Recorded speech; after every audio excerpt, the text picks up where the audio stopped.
This is the same verse in the Holy Torah, the Old Testament, and the same way is in the New Testament, the Bible.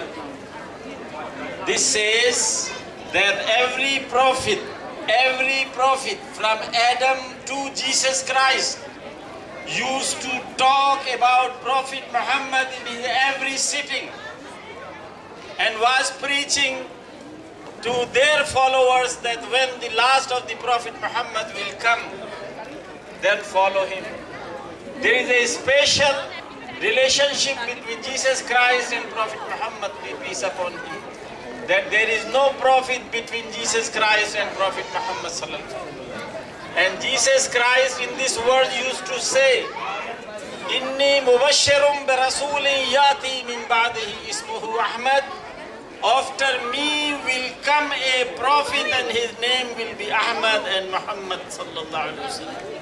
And when he comes, follow him. And then the Quran